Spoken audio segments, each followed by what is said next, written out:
welcome to an impromptu special edition of the Platform Sports Talk Show. I am your boy, Smooth. I'm standing, baby, reporting live. And it's your girl, Bunny. When it's about sports. You know, right now, it is our business. Hey, and real talk. Like, real talk, business just picked up. Like picked up. Like, I mean, it picked up. Like, I mean, like, seriously. It picked up. It's too hot to handle. We just keep picking it up.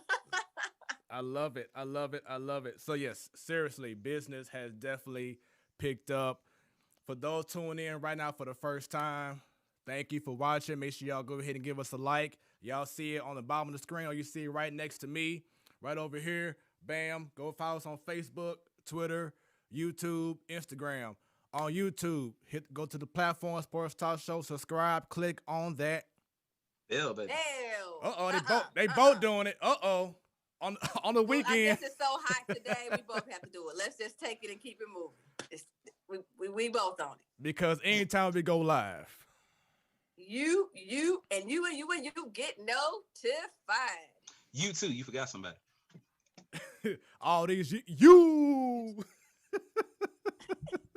I will sign off. I will leave. No. It's too hot to handle around here. You can't leave. Yeah, so we ain't gonna hold him in because we all know why this show is going down right now. Shouts out to Joe. Hopefully she'll be joining us very soon. We shall see. Cause last night I'm chilling at Sideburgs, eating good. Shouts out to Jayonce, and I get a text from Joe, and I'm like, "What's going on?" All of a sudden I see Arenado. I'm like, "No, wait a minute, no, hold on." Yeah. So then I go on Twitter. I'm like, done deal. Arenado going to the Cardinals. I'm like, about damn time. Kind of like what LeBron said when he won a ring for the first time. About damn time. And we here. And Bunny, I think she left just for a quick second, but we'll make sure that she gets back on. Oh, there she go. Okay. Sorry about that. I was making sure our Facebook people can see us. There we go. There. I'm about to say, Bunny, don't leave me, girl. No. Making sure the people can. Hey, this is breaking news special edition. Yes. Look at Stan. Yes, Joe says we got a Goldie and Arenado. Exactly. Stan, how did you feel when I basically told you via text about? Yeah, because I'm not on social media right now, so I didn't know what was going on. My first thought was, dang, I really need to re-download Bleacher Report. I forgot I got a new phone. I forgot to put that on there, so it's on there now. So now I won't be out of the loop anymore. I'm really excited for the face value of this deal, for what we know, because we have no clue who's leaving St. Louis yet. We've got speculation, but we don't have official names. Yeah, so that's what I was for the wondering. face, right? I don't know when they're gonna announce it, but for the face value of this deal, is it secrecy? What is it? They have to because of legal reasons. Any of y'all know? I'm not sure. I'm just assuming that everything just is not finalized yet in regards to the exact players, but we should be knowing more details very soon. With that being said, Bunny, all I know is they gave us Arenado and then some money to pay for him. I'm like, okay. I mean, now look, not just a couple of bags of money. We talking about stacks and stacks and stacks. 50 bags. You can build a whole house with them stacks of bags they sending this way. Right. So, Bunny, when you found out about the news, what was your thoughts? My mouth dropped open, and I'm like, yes. I got excited. I know this isn't on the same plateau, but it's kind of similar to when Harden got shipped to the Nets. Because you know how the whole NBA world was like, whoa, he's going here, and then the Pacers moving people, but the money they had to be losing. But I'm like, shoot, we getting a big star.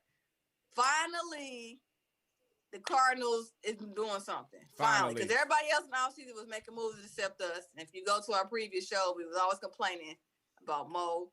And part of the organization not making moves like they should. Exactly. So this is a step in the right direction.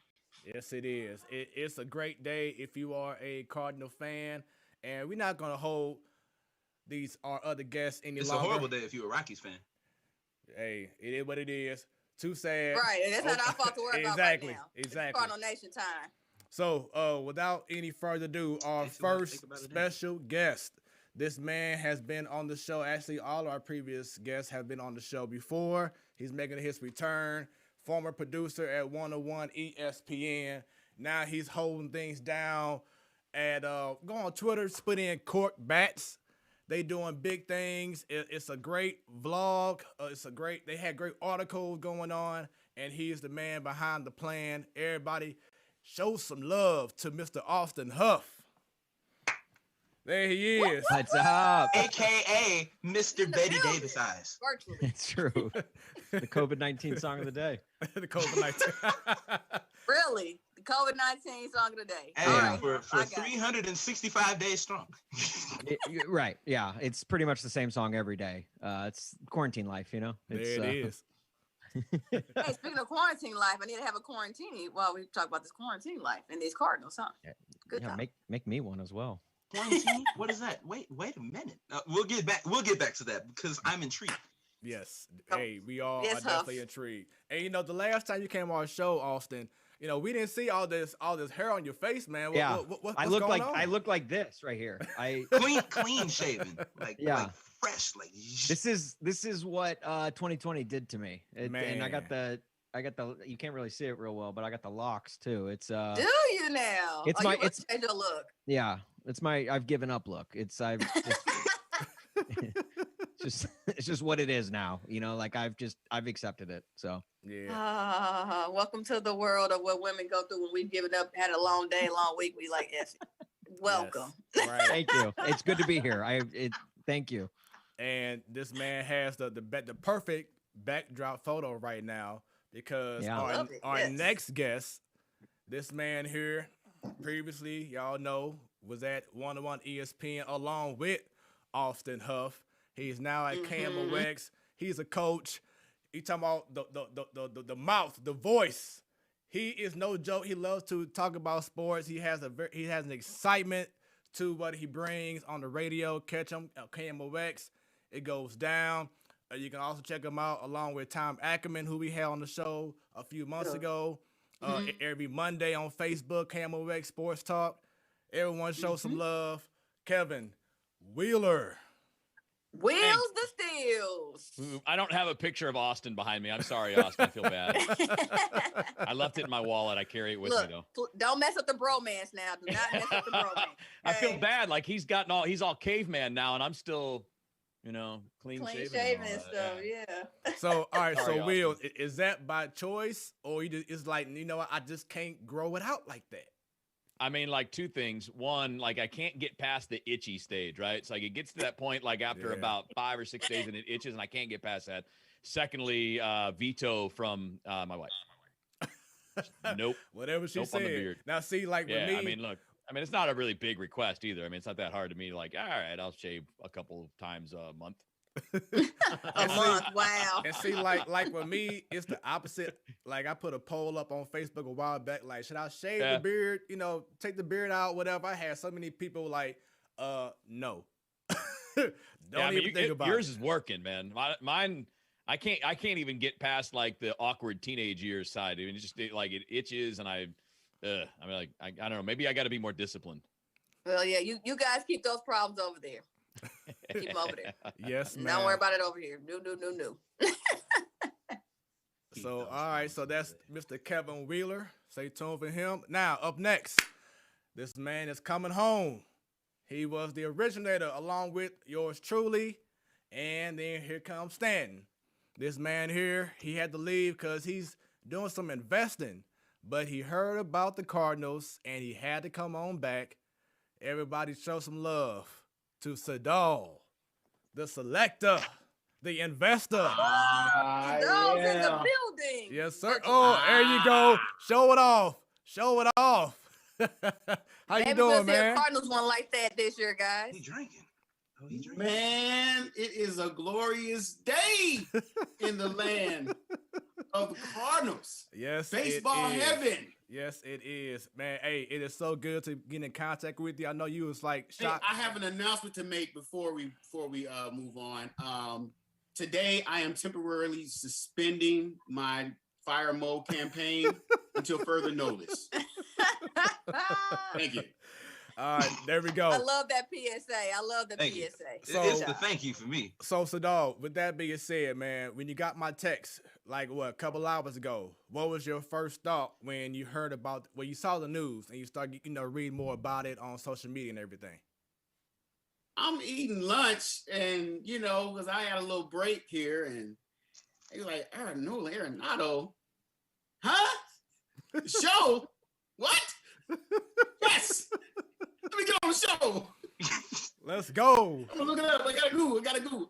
I didn't know what was going on because I've been so out of the loop in sports. It's just been crazy for me, in business. So I haven't really been paying attention to sports, let alone, the Super Bowl coming up next week. Yeah. Oh damn. So Yep, it's man, official. this is wow. So now, with that being said, let's bring everybody to the party. We're Come having on. a great round table. Sports Let's platform, Brady go. Bunch. Let's go. There we go. Here's a story of a sports talk show. No, okay. Austin, can you sing the "It's Time for Change" song? Uh-oh. It's. Did you? I don't know. watch- I don't know. Wait, what song? Oh my God! From the Brady Bunch, "The Time for Change." It's when Peter's voice kept cracking in the middle of it. Oh, it's like one of their big song and dances. Yeah, but it's Oh, okay. time for change. Speaking of change, Hey, look at that, my Good mohawk. job, Wills. Oh, he got the mohawk on there. Yeah, my mohawk. The famous For that, I'm mohawk. going to the beach. Let's go to the beach. Yes. Hey, we all making moves right now on the Platform Sports Talk Show. Yeah, so first Who of is all, we? We ain't moved. well, see, I'm representing for Bunny and Stanton, so I got y'all, okay? I got y'all covered. Everybody went to the beach. And you know what, Bunny? You have like the perfect lighting that I've seen you have since you've been on Zoom. Like the perfect lighting right now. I'm loving it. It's part of raising the glass. As my stuff flickers out and in and out. Because I can see it's the glasses. As the light bounces off my glasses, it gives me a different look and glow. There you go. Wheels. It's like, hey, you've got the perfect lighting. Bow. Just what?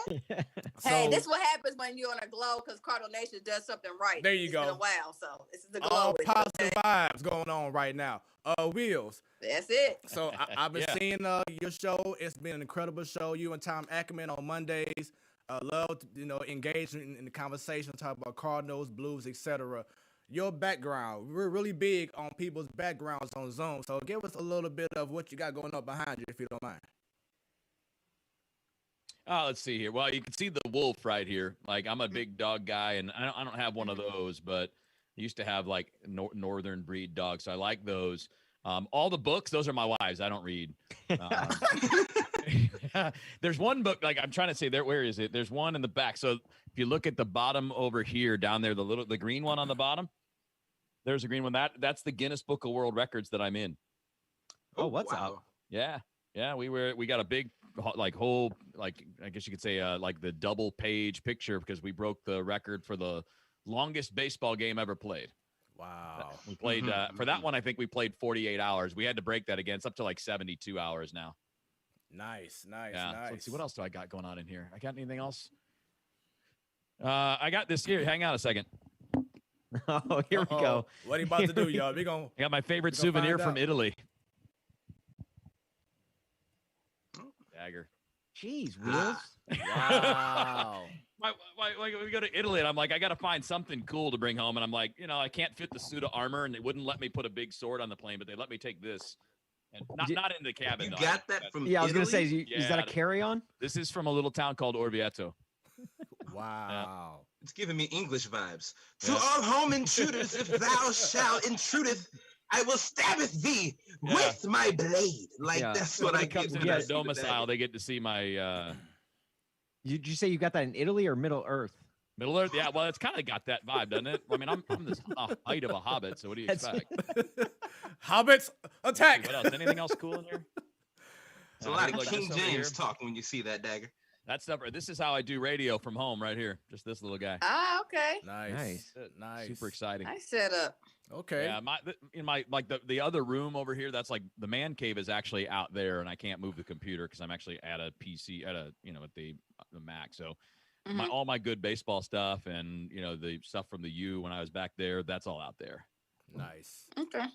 This is my place of business. I can't be distracted. So, Austin, what do you have going on your way? I see the background got some jerseys I'm seeing here. What else going on back there? Yeah. I got this is literally like the most cliche sports guy shelf behind me. It's like I was like, what's a really cliche way I could tell people that I like sports? And I was like, oh, bobbleheads and fun trinkets and things like that. So I got a few Little Cardinals League trophy there. Yeah, right. Not to brag, but we were runners up in the community tournament. Oh my goodness. We want to talk about community things. Oh, here we go. Hey, now I'm gonna leave it alone. This isn't about my star performance in the Jewish League. This is about something totally different. This is not that. I got Mark McGuire and Adam Wainwright here, both probably two of the biggest Cardinal sluggers of all time. I got Mike Trout up there, Zach Greinke. And most of the rest are just Titans, because I'm a fanboy at heart. And then why do you have a brick phone up there? Oh, A brick phone. Let me look see at that. it. For Go real? all the way up. Look at this. my Zach. Oh wow! What? My That's Zach like Moore. 1990, like early 90s stuff, man. I used to see guys down in Miami carrying that back in the first 30 for 30 time at the U. Hey, Yeah. you talking about the brick phones, Fred? That's when we were carrying pagers, and he has a brick phone. Hey, see, the reason why is because Austin was saved by the bell. Right. I take that whenever I go to the Max, you know? Yeah. The what? The Max? Here you Oh, go. it's the most hopping burger joint in baseball. Yeah, Saved by the exactly. bell. That's where they hung out. Come on, Wheels. Come on, Wheels. Get together, Wheels. Wheels, Come on, come Wheels. You gotta So get Huff it. didn't know the I've Brady never Bunch, I've never seen and one Wheels episode didn't of know that. Saved by the Bell. Yeah. Oh, Saved by the Bell No. for real?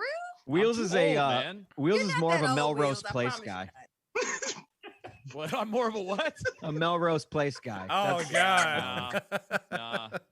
I hated all You those there for the shows. drama? Yeah, That's it. Party Yeah, of for that Five. drama. Okay. Party of Five, nah. Wheels was the 90210, sixth member of that party. nah. I'm more of a Miami Vice guy. Ooh, Okay. That was now me, that- man. Back in the day, I had like the white jacket with the really nice pink shirt and the Okay, sleeves Crockett. rolled up. Yep. I mean, Look look, I even back got my Crockett sleeves rolled over up there. now. It wasn't pink, it was salmon. Yeah, it Uh-oh. was salmon, but I Salmon. mean, you know, Again, I had what was shoes your that were like what white was leather. your It was Ferrari awesome. like Crockett had in I Miami didn't have a Vice? Ferrari, unfortunately. I had a Chevy Cavalier.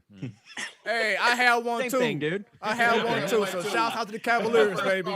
Yeah. I didn't have a pet alligator either. I wish. That'd been great. Only the real ones had Cavaliers. I know. That's what I'm gonna I do. keep my non-real stuff over here then. Dang. All right, so we have a few comments already. Let's go here. I see LaShonda Connor says, "Yes, Buns, you're glowing." Hey, fine sister. Hey, Shani. Oh, Great she- lawyer, guys. Always plug her in for Missouri and Georgia. She Hey, said, Shani. she said Big she's Cardinals fan too. She's a big Cardinals fan. That's what's up. Make sure everyone who's watching right now share this stream. Let's get as many people in because it's an exciting time. She also says she's tuned in. Thank you. Let's see. Darren B. Washington has a good question that we're going to save till later on. So, Darren, we got you. Let's see here. Who is this? Says someone is surprised that you're back at KMOX, Wheels. Let's see who this person is. We have Shalene Houston. She says, Kevin. Oh, That's my Shalene, friend yeah. Shalene. Man, Yes. it's been a while. I mean, yeah, Shalene was there last time I was there. Hi, Shalene. Yeah, Wills, that's one of my good friends too. Yeah. Oh, nice. Uh-huh. Yeah, she I mean, like, what? It's weird that they let me back. I tell you that. I mean, who would let me back after being there 7 years? They're like, please, thank God you're gone. See ya. Yeah, Shalene's at City TV now. Nice. St. Louis City TV. Mm-hmm. Hey, Shalene. I think let- one of the let- first let's times link Shalene up. ran the board, I was there. Like I was doing the show. She did a great job. Mm-hmm. Very That's good dope. at it. Yes. That's dope. Shalene, let's hook up. Let's connect. We got some things we can definitely make happen. Yeah. And So- what's So she producing up there? I have to double check, but I think she's producing it. Nice. So as Stan brought up earlier, Wills, Austin Huff, how does it feel reuniting on this platform? I mean, This it's is- emotional. This is the best, quite possibly the best day of my life, to be honest with you. I'm feeling mean, the we've been- bromance. I'm feeling it. Yes. I This is can literally feel it. like every day from 9 to noon, every single day. This was us. This was just, it's just Except in pre-COVID times, we could be in the same room. right. Yeah, we would hug. We would hug during the Sure. shows. Yeah. I mean, not a lot though. Nice, Yeah, nice. Not enough, really. I mean, that was Austin doing that to me. I was the one seeking hugs. Bros. Yeah, no, it's cool, man. You know, like he doesn't return my texts anymore, or Too hard. Yeah, it's too busy. You know, cork bats, man. You're too busy hot taking and actually, you're not a hot taker. You're more of a smart ass taker, which I really enjoy. Yeah, that's more up the alley. It's really just like really like well thought out, but well dumb takes. Yeah, big. Well, I mean, yeah. All right, so let's get right into it once again. Oh, these last 24 hours has been incredible. Earlier yesterday, we heard about Wainwright signing with the Blues. Now I was playing. Going to the yeah, right. Re-signing back with the That's Cardinals. when he retired from the Cardinals, okay? Not right now. No. Playing defense for your St. Louis Blues, number 50. No, it can't be number 50 because that's Bennington. But anyway. Yeah. So Wainwright, he announces, or Cardinals announced that Wainwright is back for another year. So it's like, okay, whoop-de-doo, all right, making some moves. But then he kept on hearing the buzz about, okay, there's something else brewing, not St. Louis style brewing, but you know what I mean. Something else brewing in regards to more moves possibly happening. And I said, and we know it wasn't Molina. Right, not yet.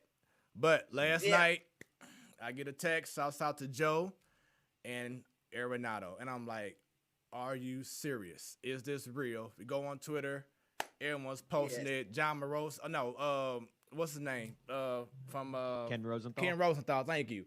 He announced it. It's official. You know, when he announced something, it's official. And now it's true. Certified. It's pretty good. It's certified. So just whoever wants to begin first, what were your thoughts? How do you feel now from maybe 48 hours ago to now as being a Cardinal fan? I could say this, when following the Cardinals all my life, and I can be hard on the Cardinals. I just said, finally. You got on the the Cardinals? cojones. Oh. The cojones to make a move every year for the past 5-6 years.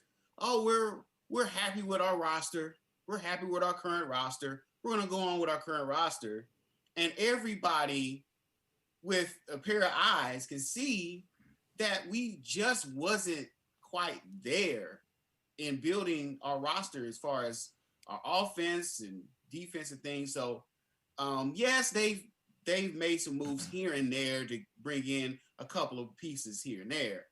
But this is finally the big splash that I was looking for the Cardinals to do for the organization. And so I'm glad that they did it, and finally pulled the trigger on a move here. So yeah, I'm generally excited to see the Cardinals next year. And when's the last time you've been this excited about Cardinal baseball? 2011. It's our 10th anniversary of the last World Series. It had to be like the last 5-6 years. Are you saying they won 100 games in 2015. That was pretty cool. Yeah. They didn't win it all though. 2015. I thought he was gonna say That's about it. No. I thought he was gonna say Matheny's last year he was really excited. Well, there were a lot of people that were pretty happy about that. Oh no. I was excited to see him go. Yeah. Out of there. Yep. That's how we started this show. Sure With was. me, Fire Matheny. Sure did. The Fire Matheny campaign. He was on it. And I was getting all kinds of flack. Oh, you don't like the Cardinals. You're not a Cardinal fan. I'm like, listen, I know maybe I'm a little spoiled seeing Tony La Russa for 16 years. We all are. Winning. Yeah. But I just knew he just wasn't the answer. So, like Allen Iverson, but we're talking about baseball. And then even when they made the trade for Goldschmidt a couple years ago, it like that was a huge day for Cardinals, but it still felt like it was like, okay, well, this is like a step in the right direction. Exactly. But another move needs to be made. Steal it. Yeah. And you're hoping you're going to get the Bryce Harper or the Manny Machado in that offseason, and you don't get either. And it's just, and you're just like, oh, well, crap. And then sure enough, it played out on the field where the Cardinals needed another big bat in their lineup. Now here, fast forward, 2-3 years later, and finally they get that second bat. So now it's like, now this roster is starting to take shape. And one of those rosters that I think, could potentially, I still do think they need maybe one more move, but I think potentially it could be one of the top rosters, one of the top lineups in the National League. You're guys, right. when they make this kind of move, they don't just grab anybody. They're big on personality, right? I mean, they're not and I don't mean this just how you carry yourself or whether you have flash or not. They want guys that are grinders. When they traded for Matt Holliday, what did they get? They got a guy that's going to go to work. He's going to be an example for everybody else. He's going to be, the guy that, when the kids need an example, and I don't mean like the kids, like our kids. I'm talking about the young prospects, right? The guys in the organization. They get somebody to look at. When they go get Goldie, that's what they got. When they go get Nolan Arenado, that's what they got. The kind of guy that they want to make a long-term commitment to is that guy. It's Waino. It's Yachty. It's the guy that's going to get up early in the morning, be the first guy at the ballpark that's going to grind. I mean, that's Arenado's rep. He's like the first guy there in spring training every day. And that was Goldie's rep, and that's Molina every time. When you go down there, we can't do it now. They won't let us near anybody during COVID. But if you go down there in a normal year and you get there early, Molina's there before everybody. He's out like taking batting practice with the other catchers because they won't get their swings later in the day because they're going to be catching bullpens. So, like, that's their guy. That's the kind of guy they want. So when you say, why didn't they sign Harper? Well, because he's not that guy. He's not the grinder, but that's what Molina is. And these are the guys they commit to long term. And I mean, they've had their eyes on Arenado for a long time. And I think all of us are like, man, it would have been a nice another year or two sooner, but obviously circumstance. But a year or two ago, the Rockies weren't paying $50 million towards it, right? A year or two ago, you're not getting for second level prospects. You're going to have to give up your top guys. So, I mean, like everything kind of came together here, but they got a guy that fits the type of player they want. And I saw Derek Gould tweet this today that Mike Shannon told him that, like every Cardinals generation has their Hall of Famer, right? And it's been passed along, Gibby to Brock, and then Brock to Whitey, and then Whitey brings in Ozzie. And then from Ozzie, you're getting to Tony La Russa, Mark McGwire. And then from there, and actually, McGuire's not going to be in the Hall of Fame, but you get to Tony La Russa. And then from Tony La Russa, you've got Albert in that mix. And then you keep on moving down the line. And we were starting to run out of that rope. Yachty's like the last guy. Like Yachty's that guy, right? And now it's going to pass to a guy like Arenado. I mean, they're pretty consistent with that kind of philosophy. And thank God they did it. And this Arenado deal, I feel like has been rumored for the last 4 years, every single year. Like, how most teams baseball season starts when pitchers and catchers report.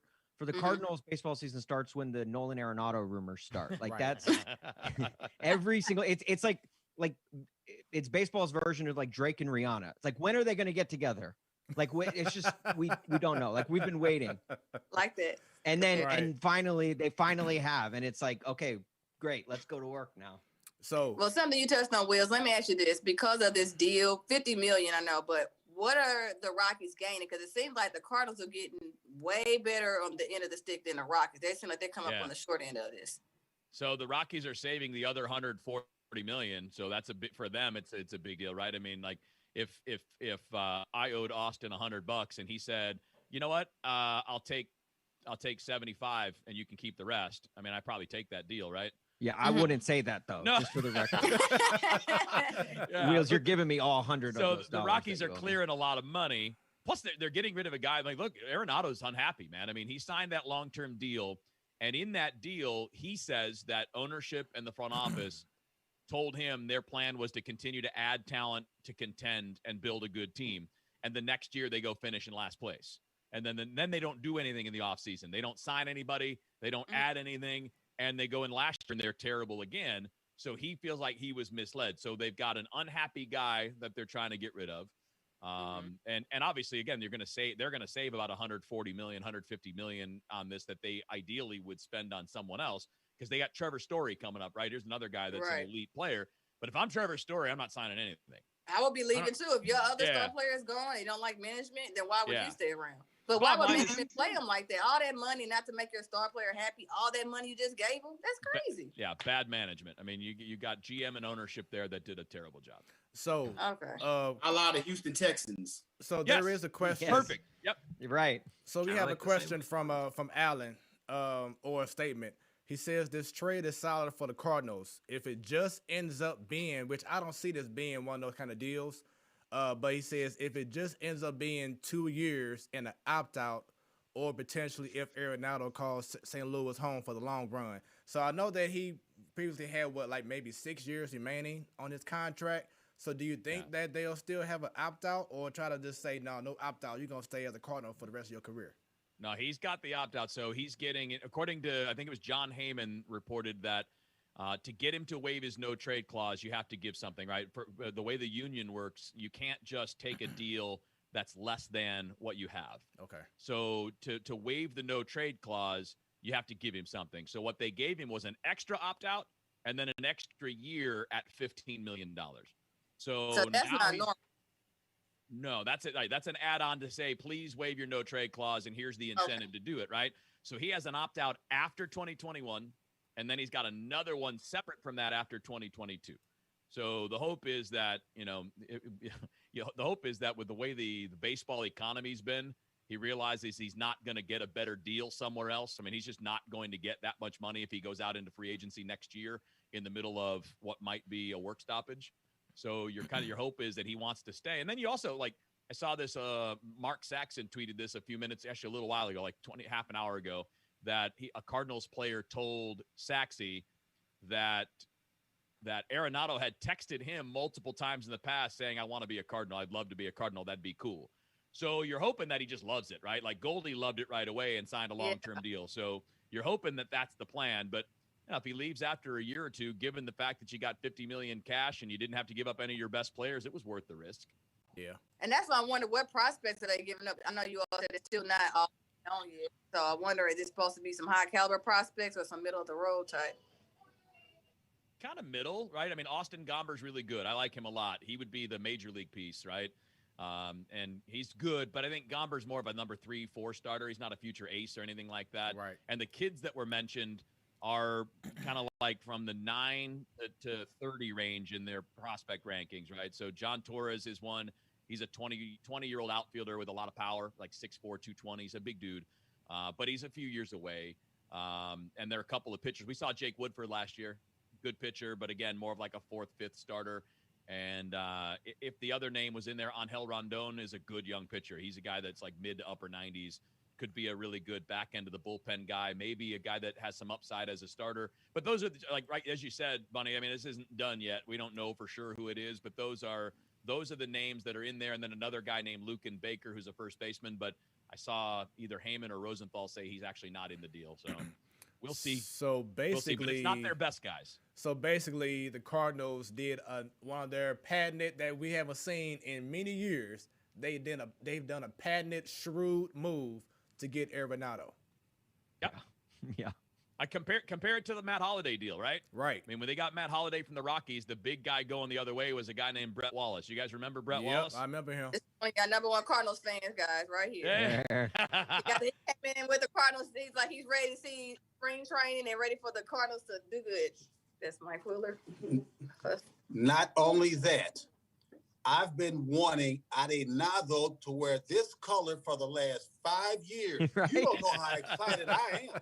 This is my father, y'all. So he's been a Cardinals fan before I was even thought of him. How you doing? Not only that, the worst player on the Cardinals, one of the worst in baseball, that our former third baseman, what's his name? Oh, Carpenter? Carpenter. Oh Lord. He is totally worthless. All he does is strike out. They give him the third base line. If he would bunt down the third base line, he'd have 1,000 hits, or they would stop. They would stop that shifting. Yep. But no. So I'm glad with Arenado there. They got the best third baseman in baseball, and they'll get rid of Carpenter. Thank you, Jesus. Only on the platform, Sports Talk Show. You gotta love it. So, Hey, that's my kind of fan right there. hey, you know what? Everybody will call him, "Oh, you're not a real fan. You're just tough on him. Right. You know, ease up." Hey, speak the real. Right. I like that. And I'm sure that he's speaking for a lot of fans who feel, the same way that he feels. Which brings me to my next question. Now that we have Arenado, that totally locks down third base. Should we go ahead now and say, Wong, let's get you signed. Come on back. Well, Not my money. Sure. Yeah, right. Sign everyone. Go ahead, Stan. I think that a lot of the reports that I'm seeing, I think is a good idea. Everyone's talking about the main goal right now is to bring Yachty, because it's like they're saying with these moves being made that there's no way that he won't re-sign now. Right. So I'm hoping that happens. Of course, I talked to you yesterday, Smooth. That was my first word. I was like, okay, Colton Wong, let's go ahead and do that. We'd have probably, I'd go as far to say, one of the best base coverage systems in the National League. I'll say that. I won't go as far as all baseball. I don't know what's going on in the American League, but as far as we're concerned, we'd be top. Like I'll go as far to say right now we've got the NL Central on lock. We all know I'm not a fan of other teams, especially Cubs. Never was worried about the Pirates. Reds, come on. And I feel like as we approach the 10-year celebration of our last World Series championship, I feel like, if more moves are made, correct moves, I will say, they make moves. They're not always correct, but if correct moves are made, then we're in good shape. I'm excited. I mean, but just imagine. Yeah, Stanton, I actually agree with you on the defensive side. We haven't really seen a great defensive team since the days of Renteria, Manny and shortstop, and all of those guys. If we can get Wong in the mix, somehow convince him to sign back with us, we'd be dangerous on all three phases of our game. So I think that let's would go, man. Give the Cardinals one of the best defensive infields probably in the National League. Oh, definitely. Goldschmidt and Arenado at the corners, and Wong and DeYoung up the middle. Like that's, I don't think, I can't really think of a better defense off the top of my head. Yeah, behind the plate. Who's the shortstop? Wait, who's the shortstop? Paul DeYoung. Paul DeYoung. So you know So what? give me the Last lineup. year, Okay, who would be y'all lineup 1 through 9 starting day from pitcher, catcher, everybody into 1 through 9? I know, Austin, let me borrow your hat. I'll throw the outfield names in there. We'll pick 3. Right, exactly. Yeah, right. Right. Because I was gonna say, if you think about it, DeYoung came like second or third recently in the Gold Glove at shortstop too. So all around, if we had Wong back, then all around you're gonna have a stellar infield. But you say the batting lineup, Bunny, is that correct? All right, so Bad lineup, yes. So if we had Wong back, he'll still be at the first spot, at the 1 spot. Number 2, Dylan Carlson. 3, Goldie. 4, Arenado, or switch them. Either or, doesn't matter. 5, DeYoung will be at the perfect spot.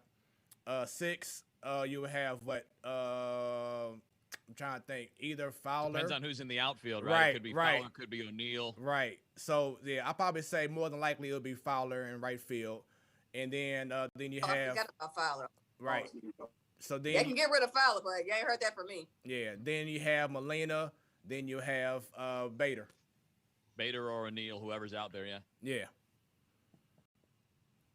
That's about how Good, it's lining up. Out here. Because I truly feel that Tommy Edman is a great player, but to me, he's not that everyday player. He doesn't hit me as an everyday guy. That's why I feel Wong needs to be back so he can fill that everyday role, and then Edman can start filling in for him or DeYoung, because we know how DeYoung has a track history of not being able to be fully ready for for a full season of games. You see how he's been kind of wearing down these last few years. But that's just my thought, that Edman would be the perfect piece to be that super utility role as he was planned to be originally. Yeah, I'll tell you, like John Jay. Edman will be good defensively at second if he's there. Like, you guys won't be disappointed by the defense at second. I mean, he came up as a shortstop, and he played really well at third last year, and those are different positions. I mean, he's got more of the skill set for a second baseman, right? He's got quick feet. He does a good job of turning the double play. I think if he's at second base, I mean, I agree with you guys 100%. 100%. Wong there locks it down. You have by far the best infield defense in baseball.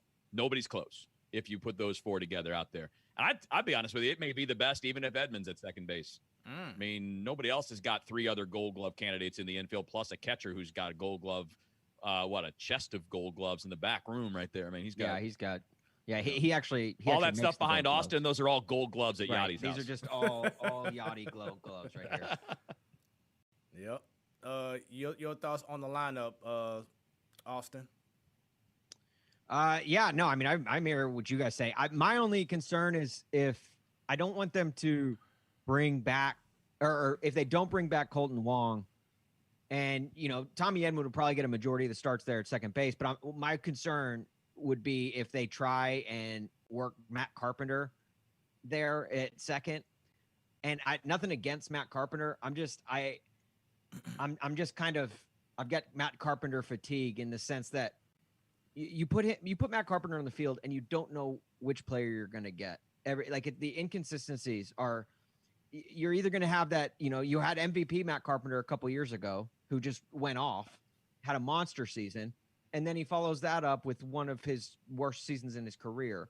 And it just feels like he hasn't been able to find that consistent power bat that he had early on in his career when he was like the guy with no batting gloves was the guy you relied on. And now it's, I just don't see it there. And so I'm just kind of tired. Like I want to move on from this whole Matt Carpenter experience. And I'm glad Nolan Arenado coming in kind of takes over for, you don't have to worry about him playing at third every single day. So now I'm just hoping that they don't try and just work him into the lineup just to work him into the lineup. Now, I do have good news. Like I told Bunny this about 2 weeks ago.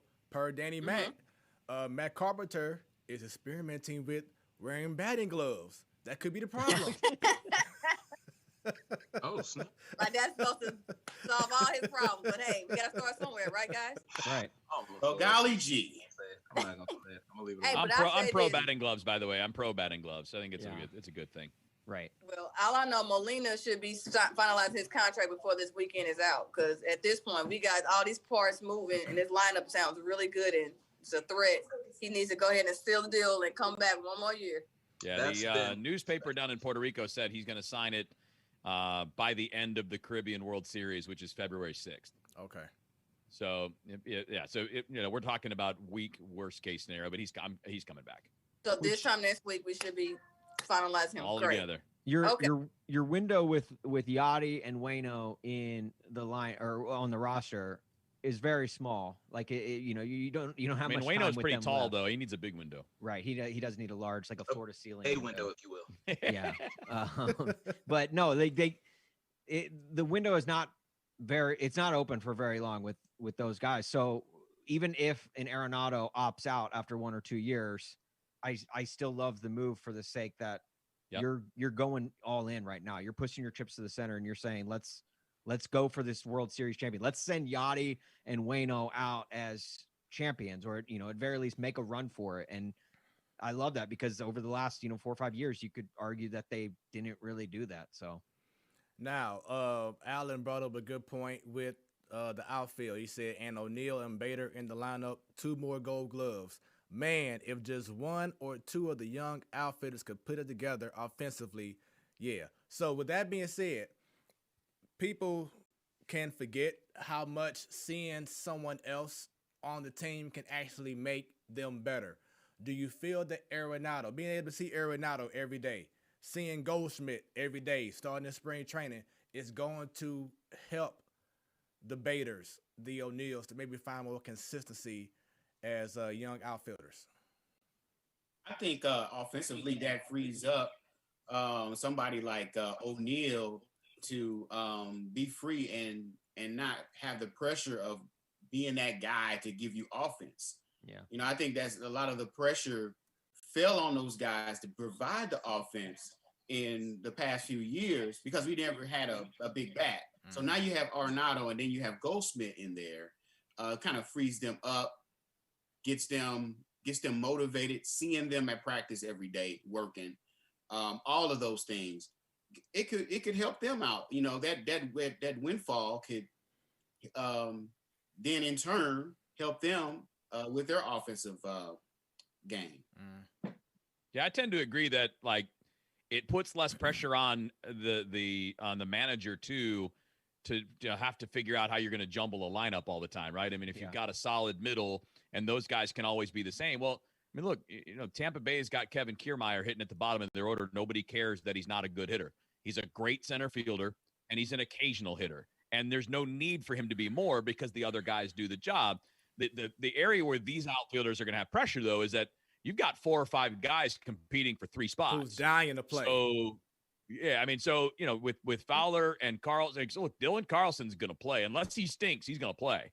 So now you've got 3 guys for 2 other spots, and that doesn't even count Lane Thomas. Right. And we got to count Justin. You got to count Justin Williams too, because he's the lefty bat. Yes. With some pop. So if he goes out and has a good spring, you may want to try to work him in there against some tough right-handers or whatever. So I agree 100% that the pressure comes off those guys.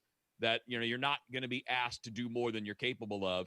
The only thing that could create, and I think it's a good thing personally. I don't know about you guys, but I like the competition. Yes. I think if guys have to go into spring training ready to compete from day one, I mean, I feel like the motivation is there where you're not going to be running out there even if you're not hitting.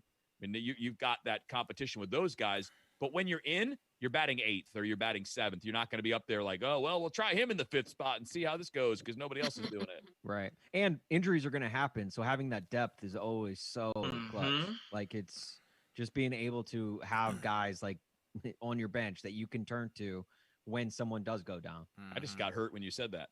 I know. I good.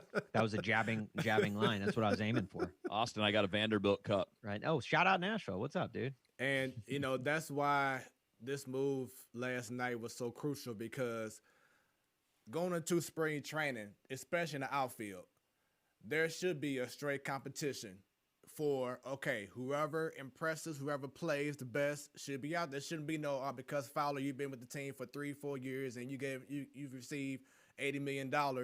Right field is automatically yours. Or Bader, because you've been the poster boy for rocking the alternative blue shirt and all the girls like you. You should be it should be right. A straight competition. If Lane Thomas does better than Bader or O'Neal, he's out there. If Justin Williams shows out, don't hold him back.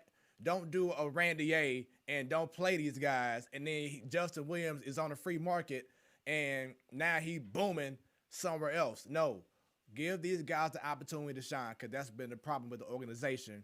You're not giving certain guys the opportunity to finally shine. Hey, Wheels, speaking of Randy A, just for old time's sake, Randy A, up to date. Randy A, up to date. Really? Yes, I love it. I love it. I missed that, y'all. I know, right? Good job, Huff. Seriously, man. I mean, we really should have put that down, like digital and made a video for it. We had a video. So going back to when Wheels and I were both on the air together, we made a big push on the air to get Randy Arozarena called up because he was tearing it up in AAA, just mashing baseballs. And the Cardinals were struggling offensively. So it was like, it made sense. And so every day we'd go on the radio, and whenever Randy A would come up, we would just start chanting Randy A up to day. Well, this created a groundswell. All of our listeners started texting into the show, Randy A up to day, or emailing the show that, and it got to the point where people would leave us voicemails the man changed with their outfits. own renditions of the Randy A up to day song. And we got like a country version. I think we had a metal version. It was awesome. And then sure enough, in the postseason this past year, Randy A goes off. Yeah, then he gets traded and we get released. Right. Right. It's probably why. That song was probably why, to be honest with you. Yeah. And now Stan has came back like James Brown, changing outfits doing the show. Huh? Nice. There we go. Like a presenter at the Oscars. So, there are going to be naysayers. That's how sports is. So for people who have seen Arenado's numbers from last season, we know it wasn't the best. Same thing with a lot of players, because of the shortened season. Any cause for concern in regards to his production? Because 2 years ago, he had a career best, like 315, 40, almost 50 home runs and over 120 some RBIs. So any cause for concern coming to Busch Stadium? Not for me. I mean, like, last year, first of all, you had the short season. So, I mean, it's hard to tell what 2 months means compared to a 6-month season. He also dealt with a shoulder problem. I guess if you're looking for anything to be worried about, it would be if the shoulder thing becomes a problem long term. But in the meantime, at this stage, I think he's a guy that, when you look at like Hall of Fame players, this is a guy that's got Hall of Fame numbers, and people worry about the Coors Field effect, right? Guys that have the bad splits there, they hit a lot at Coors and they don't hit well when they're somewhere else. But, there's also a good bit of research that shows when guys leave the Rockies, they're fine, right? I mean, Matt Holliday was fine. He left the Rockies and came to St. Louis. He didn't have any problems. He was the 4-hole hitter behind Albert, and it was not a problem. He was crushing. Mm-hmm. And, DJ LeMahieu left the Rockies, and as soon as he got to the Yankees, he's an MVP candidate. So I'm not worried about any of that. You may not see the guy that hits 40 homers, but I think 30, 35 is pretty regular. When you look at how hard he hits the ball and how frequently he hits the ball hard, he's going to be fine. I'll also throw in Larry Walker too. Yeah. Larry Walker was great as well, Hall of Fame. Yep. And there may be some that say, well, he's past that 30 range now. And they may point to those injuries, but I still say his glove, usually players' glove stays consistent their whole career. If you got a great glove, I mean, you don't really get the yips out there in the field that much. 7 straight gold gloves at third base? 8, yeah. 8? Every year he's been in the big leagues, he's won the Gold Glove. I mean, that's Hall of Fame caliber right there. And and a lot of people discount or ignore the value of defensive baseball. Mm-hmm. And that was a part of our winning formula back in the Tony La Russa days. And so now we get that piece back in that defense. And so I even if his bat lacks, he's gonna have that glove. Yep. So even with the switch to Schilt, though, it was under Matheny, the team just got sloppy, both on the base path and defensively. And then when Schilt became manager, that was one of the things he cleaned up like right away. It was they were so much better base running and they were so much better defensively. And so like adding a guy like Arenado, like that's only going to help the defense that much more. Like didn't the Cardinals have to bring in Jose not Canseco, Lord. Okendo. Okendo, thank you. Yeah. Because the defense was that bad, like at the end of Matheny's years, and then like you said, when Schilt came on, he had to clean it up. Everybody as a Cardinal fan saw how bad it was. We were number 1 in the errors. I mean, it was beyond bad. sloppy. It was really bad. It was bad. And a lot of that was at first base, right? I mean, when they're playing Jose Martinez at first base, oh my god, and you're playing, a little bit of, I mean, like, I'm not Jerko. even kidding. I'm not even kidding you guys. Like that was costing them outs every game. Yes. Mm-hmm.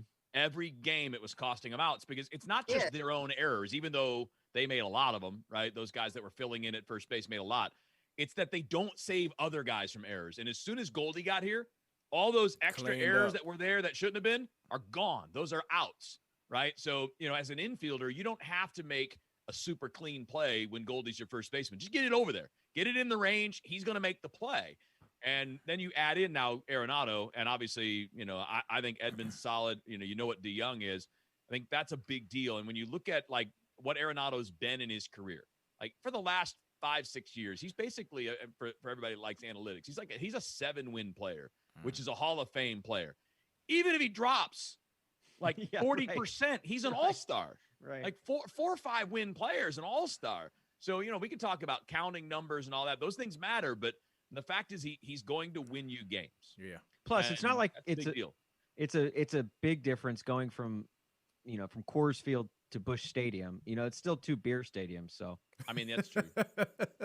and then also you're going to have a guy that's going to take away those extra base hits, and they destroy innings. Right. They kill games. Yeah. And if you can take away some of those extra base hits, maybe 2 or 3 times a game, I mean, you got it made. And I'm going to throw this out there for the old timers too, the old school people that don't like the shift. The Cardinals defense went from last in the league to second and third best in the league when they started shifting more. Right. And that was one of those deals Mike Matheny didn't want to shift, not because he didn't want to, but because some of his starting pitchers didn't like it. Exactly. Yeah. Well, as soon as Schilt took over, it was like, no more, you don't like it, whatever. We're doing this because it makes sense.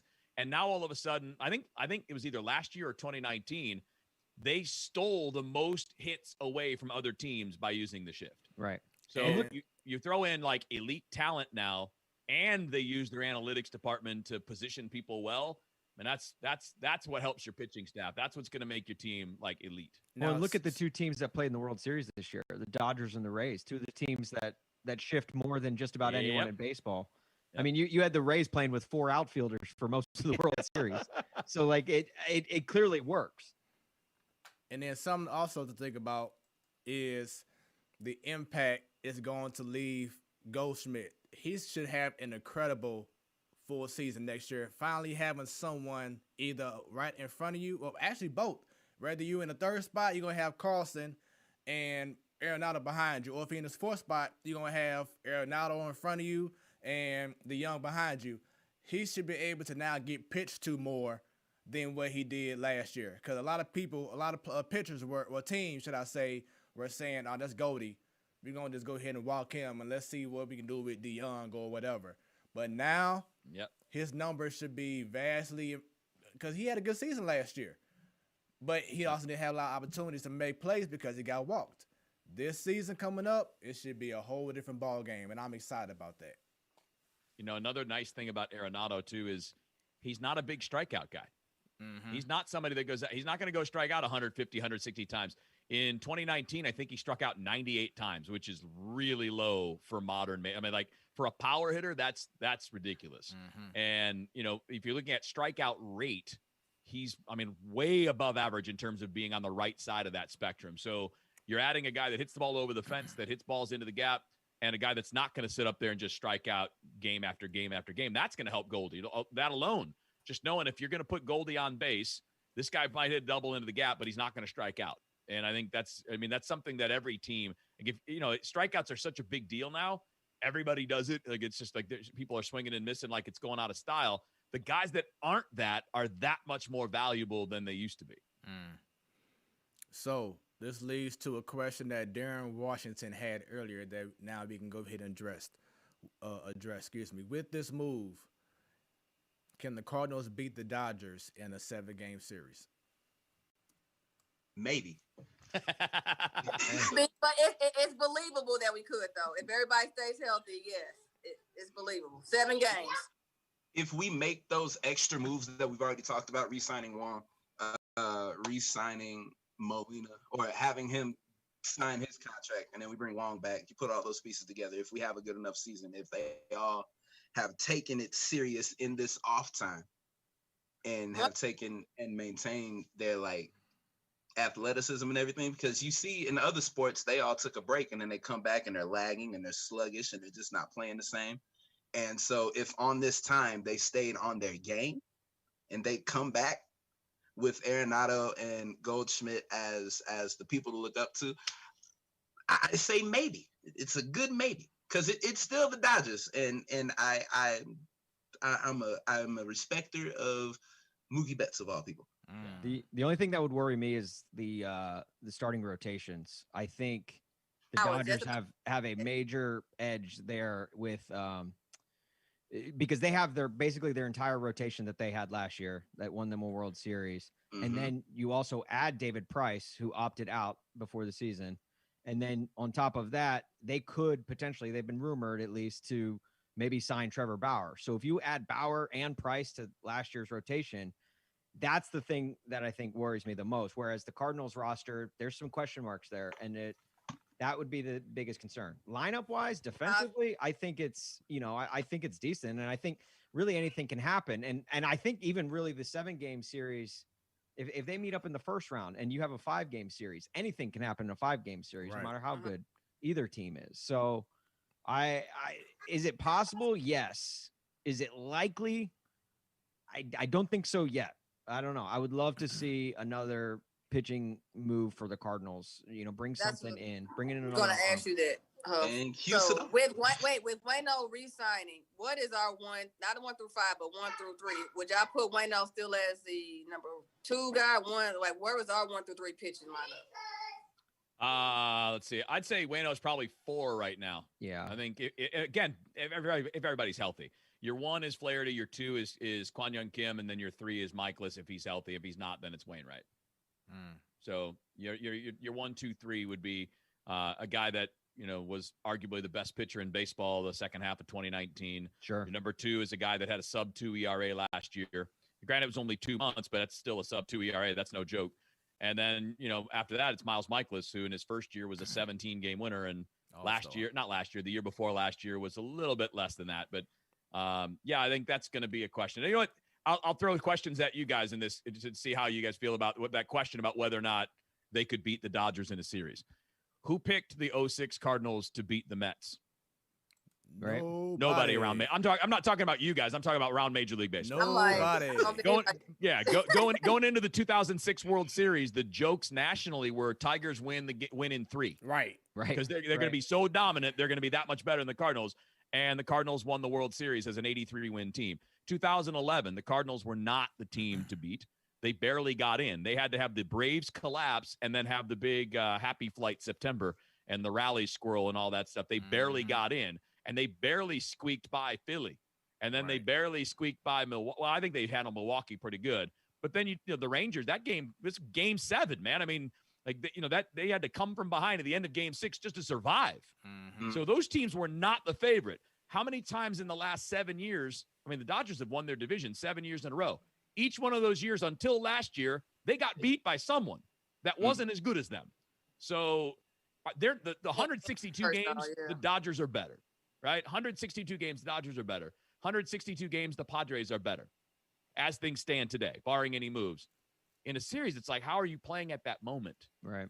Right. I mean, who's on fire? Who catches a cold streak? Right. I mean, if like Goldie's slumping when you get there, well, you're probably going to get kicked. Right. But if you get there and let's say that, Flaherty's on one of those crazy runs and you got this bullpen that I think is the best in baseball with 3 guys out there blowing 100 and 3 different lefties. One throws 98. The other one throws over here with a slider, and the other one's captain changeup, and he's going to turn it over on the other side. And that's not even counting Gant and Gallegos, who Gallegos has one of the best sliders in Major League Baseball. Like, you get to a point where your starters only need to get you 4 innings in a playoff series, and those guys start coming in, with Helsley and Reyes and Hicks blowing a hundo, and Hicks is throwing 104.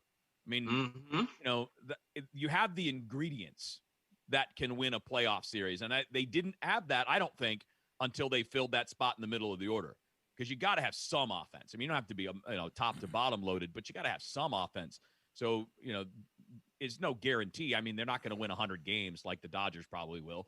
But in a series, you don't have to win 100. You got to win 4 out of 7 or 3 out of 5, and you have the pieces now to be able to do that. And I don't think you had that until you got Arenado. So, because you'll have a Flaherty Buehler game 1. That to me is a coin flip. Buehler.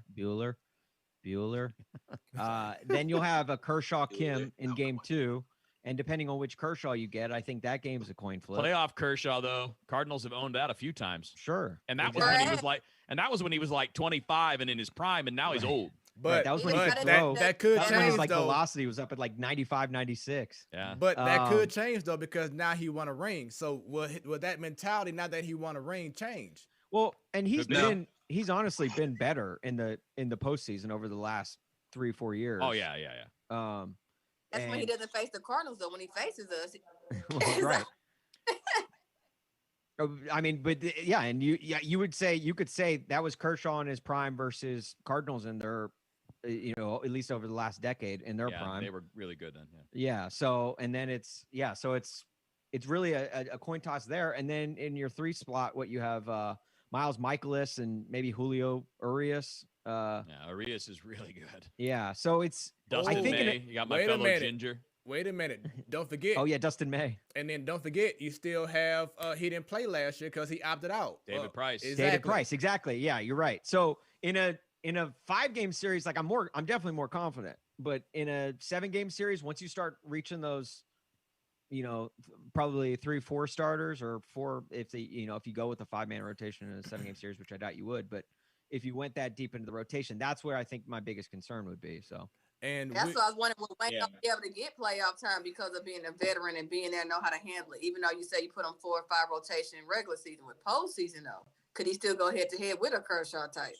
He did last year. He was pretty. I mean, like he's in that. If he pitches like he did last year, he can do that.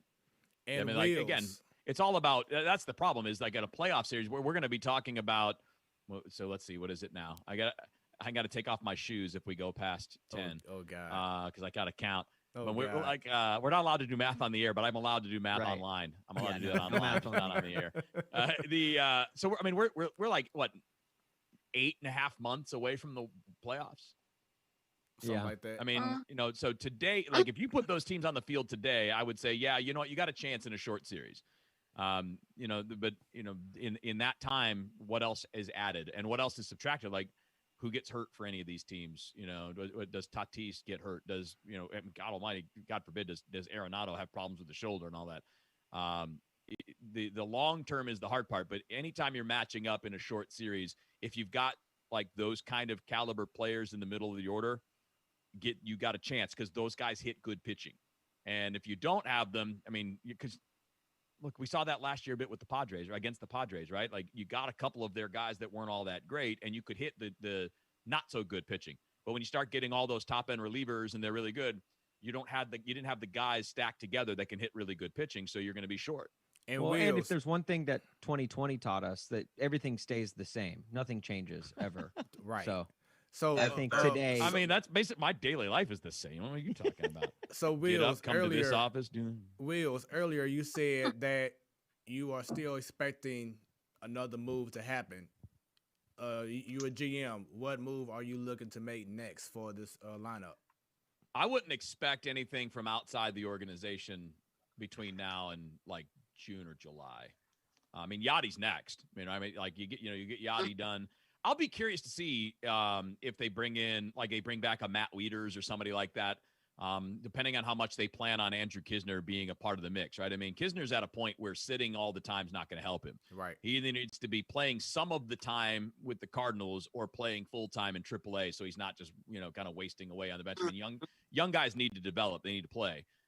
So maybe you bring in a catcher that is a possibility there, but I'd say that the only thing that could possibly happen is what you guys already referenced, which would be maybe Colton Wong. Because with the Rockies giving you $50 million, you might have a little bit of freedom. But I just saw a story a little bit ago that it's not actually going to be like $50 million cash. There's going to be cash in there, but some of that is like Arenado deferring salary and moving stuff down the road. So either way, if it gives you the flexibility though, where you can call Colton Wong and like, hey, you want to come back for a year at $7 million, $8 million? That to me would be the only thing. I wouldn't see anybody else that's not been around being brought in at some point between now and opening day. When I bought a couple of beers at Ballpark Village the other day, so that's another $50 million there. So okay, yeah, that's a good point. If we all do that, we could chip in. Right. Yeah, let's just go get to Ballpark Village and fund a World Series ring. I would bring in another pitching prospect, just to shore up some of the holes in the starting pitching. Maybe another person in the bullpen, just for those middle innings, and then maybe someone that's a base running threat if we're going to lose Wong. A lot of the good lineups have some kind of base running threat nowadays. You see some of that coming back into the game. So that's what I would do. You remember when Wong's base running cost us everything? I mean, it ended as a rookie. Yeah. Look at him now. They were going to lose that series anyway, but he got picked, and it was like, we could.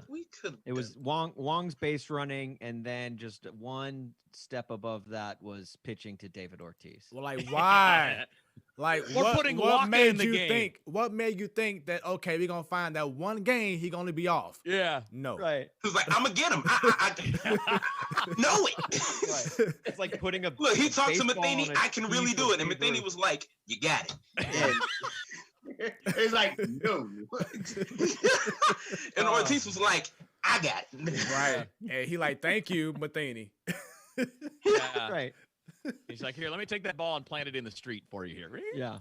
So he would have had a worse batting average if they put the ball on a tee for him. right.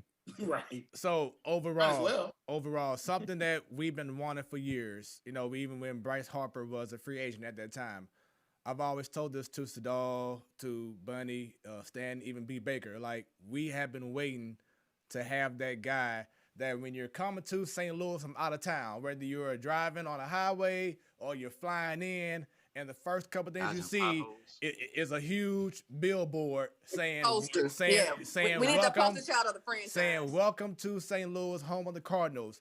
I think we finally have that person we could put on the billboard. Am I right or am I wrong? Yeah, You know, I think the guy's been Yachty, but I think you've got the next guy. Yeah. I think you had him, but with the late great Oscar Taveras, I really believe he would have been the guy, the poster guy. Such a shame. And Goldschmidt's like, for as good as Goldschmidt is, he's not the poster child guy. He's not the guy you put up on a billboard and everyone's like, there's Paul Goldschmidt. Like he's for as good as he is, he's a pretty unrecognizable face within the sport.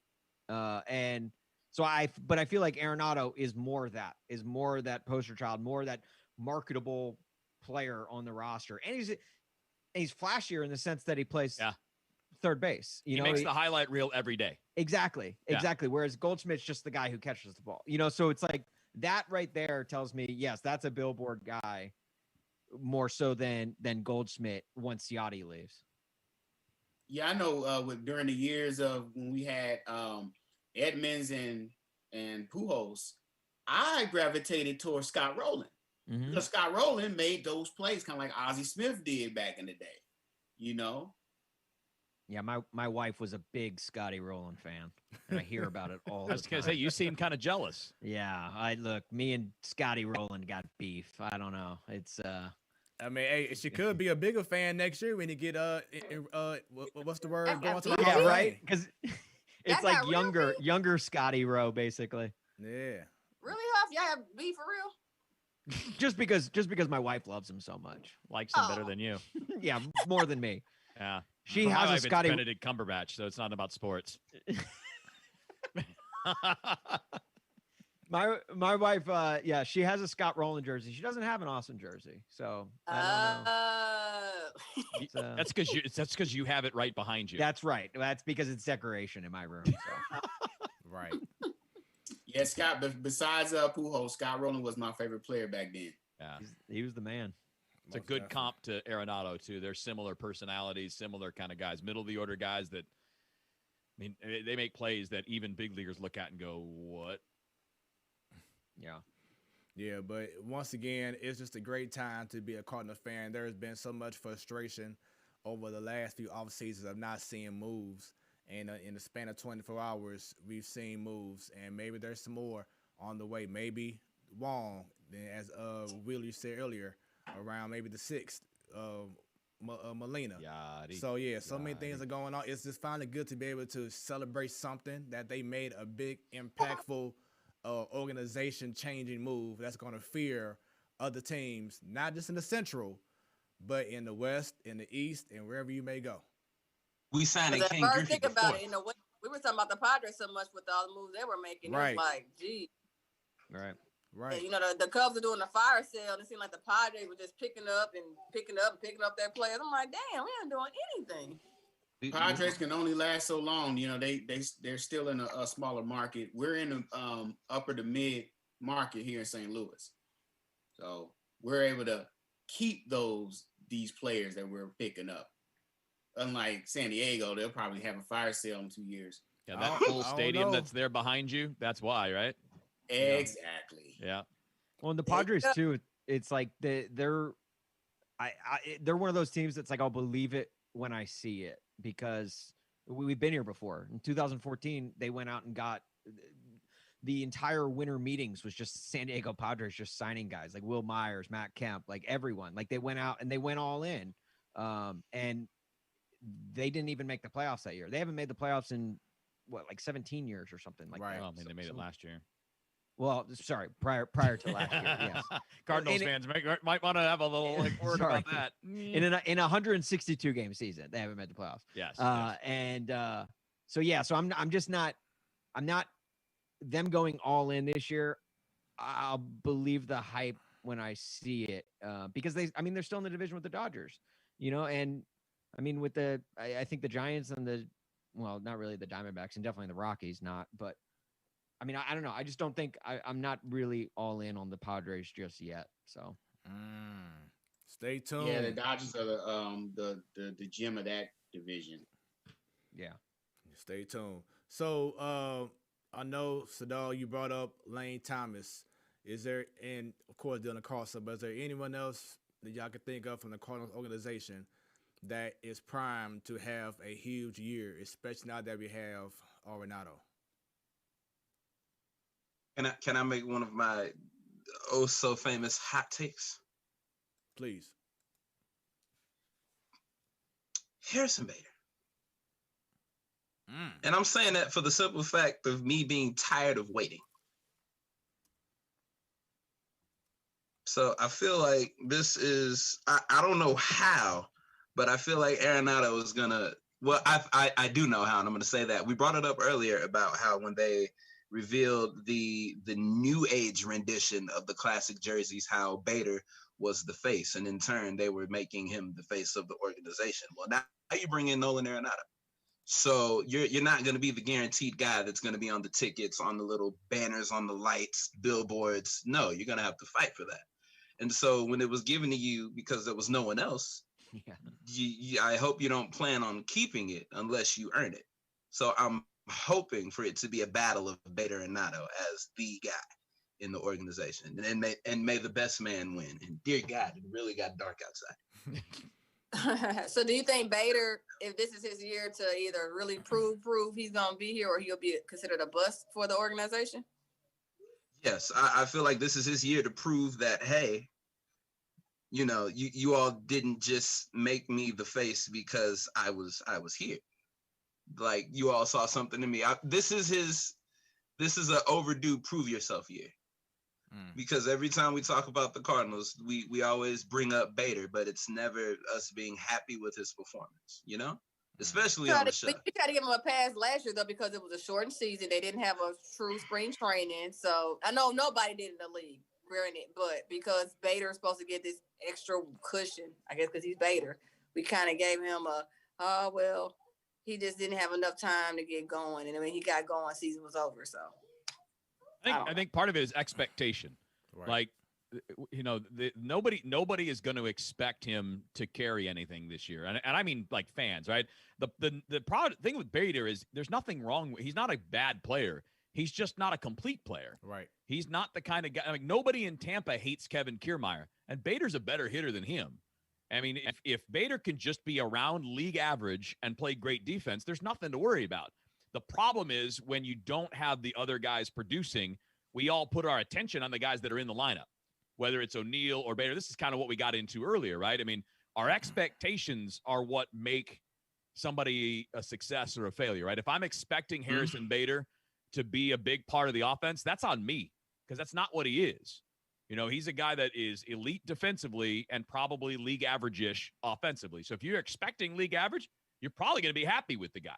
You're probably going to look at it and say, yeah, this is exactly what you need. If a guy's batting 7th or 8th and he's league average offensively, but he's an elite defender, that's a good player. Now, the problem is you can't have 3 or 4 guys in a lineup that are, a league average or below with production. And then whether you're good defenders or not, I mean, you need some more guys to hit. So hopefully what we'll see is kind of, the expectation change. Anybody that was expecting franchise player from him is going to be disappointed. That's not what he is. He wasn't that kind of guy as a prospect. He was never a top 50 prospect in baseball. He was never that guy. What he is a guy that probably needs to be a little bit better at laying off the breaking ball in the dirt. And if he does that, he can be, again, a solid offensive player. But if we expect more than that, we're going to be disappointed because he's not more than that. I mean, most guys aren't, right? I mean, that's why you go get guys like Arenado. But was those expectations are better by us / media, or is that the organization? And again, they're the one marketing him, like I said, for the uniform. They're the one putting him on the billboards and all that. So is that us or them, though? Oh, it's definitely partly both, right? I mean, if you're going to elevate a guy's standing in the organization, then people are going to expect more, right? I mean, if he's the guy you trot out to put out the baby blue uniform, or if he's the guy that's going to be on the cover of the Game Day magazine or whatever, right? Like, yeah, that's you're right. Marketing is a part of that. And that's part of the problem, right? Is they didn't have enough of those guys to market before. So, and by the way, some of it's personality, right? I mean, he's got a good personality. He's a fun talker. He's not boring. He's not going to give you just nothing but the standard answers. I mean, he's a fun guy. So, yeah, he got pushed to the forefront, and I would assume that that's probably not going to be how they're moving forward. And, yeah, that you're right. I think that's a good point, that it's partly fan expectation, but that fan expectation is impacted by how the team presents a player. So, and once again, this has been an incredible impromptu session on the Platform Sports Talk Show. This is our last question of the night, so I'm just going around to everyone answering the question. Stan, you said Bader. Will, while you were talking, who is your guy that you feel is prime to make some noise next season? Then up next will be Siddall. I don't have a song for him, but it's Dylan Carlson. I think he is legit. Like, he is a real legitimate impact player now, not down the road. And I don't mean he's going to go out and hit 40 bombs or anything like that. But I think he is, if you look at some of the young Christian Yelich numbers when he was with the Marlins, I think that's who he is. And not Christian Yelich winning the MVP for Milwaukee. Not yet. I mean, and I think that'd be unfair to put on anybody. But if you're looking at kind of the way Yelich was as a younger player with the Marlins, so I'll give you like the 2016 Yelich, 298, 20 homers, 30 doubles. Like, I think that's the kind of guy you're getting. So I think Carlson's my guy that's going to break out. Dylan is killing. Dylan is killing. Oh, look, we got a song just like that. All right. So Huff's the song man. Okay. All right. So Yeah, Siddall, your thoughts, Siddall. Come back to me. I'm trying to look here.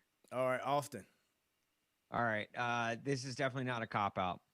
Nolan Arenado. Look at you. No, Are those made of brass?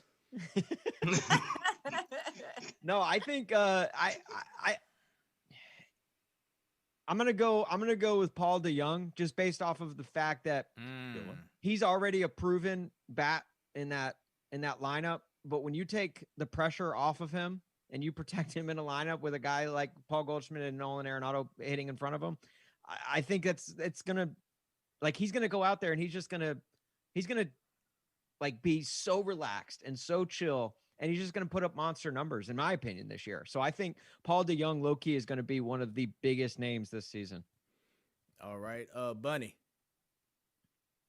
I gave this guy a hard time the last 2 years, but What? Goldschmidt. Oh. Gonna be in. Goldschmidt the yang. The yin and yang. I'm telling y'all. Right. Bunny, who's your dad's pick? Is it Matt Carpenter? Right. Man, his blood pressure skyrocketed as soon as I Yeah, you might want to check on him after this. Right. All right, so Siddall. passionate about Cardinals baseball, y'all. It's funny though. I'm gonna ask him that. All right, Siddall, you up? I would say pitching side. I want to see Alex Reyes, man. I know he's been battling injuries. I think if he can stay healthy this year, maybe he could be a solid guy. I mean, he throws nothing but the smoke. Nah, he's a bad man. He throws nothing but the smoke. Yeah. So stay healthy. I see him being an impact. We're going to hear more about him. So what you're saying is that he can't be his own worst enemy like he was. What was that, a couple years ago? Right. Yeah. Right. No more breaking yourself. Punching the walls and Gatorade contain, stuff like that. No. You Breaking. need to wrap him up in some cellophane and some bubble wrap or something. Saran wrap, bubble wrap, packing peanuts. Just throw him away. All right, so I'm going to go ahead and say Justin Williams. The reason being is we all know that if he doesn't make the team out of spring training, he's out of options. And how many times have we all heard we need a big left-handed bat with power on the team? How they looked at Jock Peterson for a minute and maybe a Schwarber. But you have all that in Williams. If he takes it, not saying he hasn't been serious, but he's given the opportunity. he takes it personal, like Tommy Pham. You know how Tommy Pham took things personal and he got serious with it, and he was doing this thing, but got traded anyway. But still, Justin Williams, I feel, is primed for an incredible, like, you know what, let me introduce myself to Major League Baseball. He having Arenado now, seeing Goldschmidt, that I said before, just being able to see those kind of professionals and how they come in every day, lunch pail, ready to go to work.